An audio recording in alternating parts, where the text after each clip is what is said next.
নজর রাখবো পরবর্তী খবরে। তাহাউর রানার আবেদন খারিজ আমেরিকার সুপ্রিম কোর্টে। 26/11 সন্ত্রাসের চক্রী রানাকে পাঠানো যাবে ভারতে। রানাকে ভারতে প্রত্যর্পণের অনুমতি দিয়েছে আমেরিকার সুপ্রিম কোর্ট। আমি পাকিস্তানি এবং মুসলিম, তাই অত্যাচার করবে ভারত। প্রত্যর্পণের নির্দেশ পুনর্বিবেচনার আর্জি জানিয়েছিলেন রানা। আমেরিকার সুপ্রিম কোর্টে পুনর্বিবেচনার জন্য রানার আবেদন খারিজ করে দেওয়া হলো।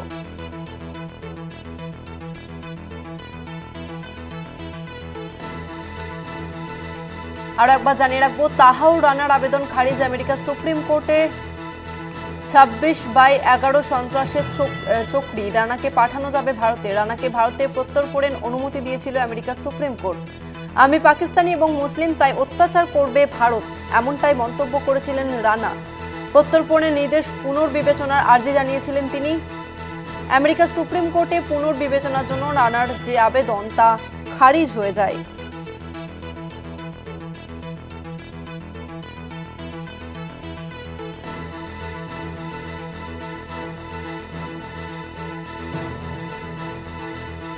আর একবার জানিয়ে রাখবো, 26/11 মুম্বাই হামলার অভিযুক্ত তাহাউর রানার ভারতীয় প্রত্যর্পণ স্থগিত রাখার আর্জি খারিজ হয়ে যাওয়ার পরে তিনি ফের নতুন করে আবেদন করেন এবং সেই আবেদন খারিজ হয়ে যায়।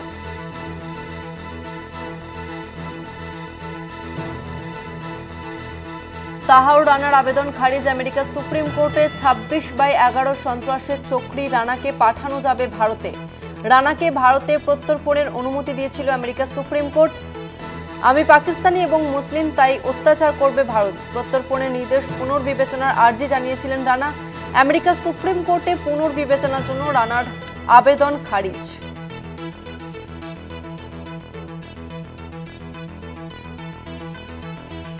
এই মুহূর্তে আমাদের সঙ্গে ফোন লাইনে রয়েছে প্রতিনিধি জয়ন্ত চৌধুরী। জয়ন্তদা, আমেরিকার সুপ্রিম কোর্টের তরফ থেকে ঠিক কি নির্দেশ দেওয়া হলো?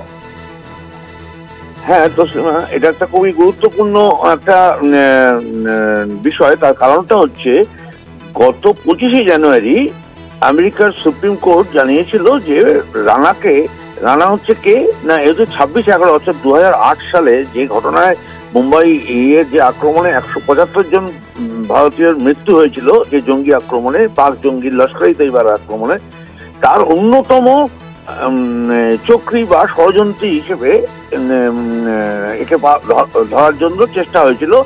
তিনি আমেরিকায় গ্রেপ্তার হয়েছিলেন, আমেরিকায় জেলবন্দি।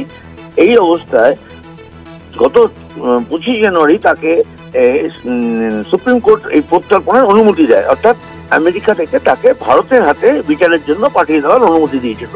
তারপরে পরেই সেই বিষয়টি নিয়ে যখন নরেন্দ্র মোদী এবং প্রেসিডেন্ট ট্রাম্পের মধ্যে ওয়াশিংটনে বৈঠক হয়, তখন নরেন্দ্র মোদীর সামনেই ট্রাম্প এই কথাটা বলেছিলেন যে ওর মতন ওকে মানে এভিল অর্থাৎ শয়তান বলে বর্ণনা করেছিল।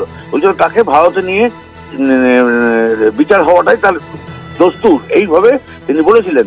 সেই ঘটনার পর এই রানার পক্ষ থেকে সুপ্রিম কোর্টে একটি অ্যাপিল করা হয় যে যেহেতু তিনি পাকিস্তানি এবং যেহেতু তিনি মুসলিম, সেই হিসেবে তাকে ভারতে অত্যাচার করা হতে পারে, ভারতে তাকে মেরে ফেলার সামিল এটা হতে পারে, তাকে পাঠানো মানে ভারতে তার মৃত্যু অবধারিত।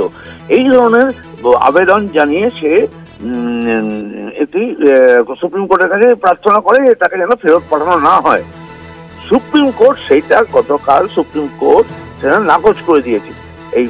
এই যে পাক বংশোদ্ভূত এই যে কানাডার ব্যবসায়ী এই রানাকে অর্থাৎ এখন আর ভারতে ফেরত পাঠানোর ক্ষেত্রে কোনো বাধা রইল না, কোনো আইনি বাধা রইল না।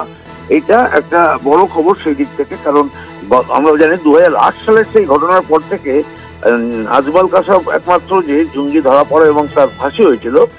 এছাড়া এত বড় একটা ঘটনায় এতদিন ধরে তাকে খোঁজা হচ্ছিল, সে কিছুতেই তাকে ধরা যাচ্ছিল না।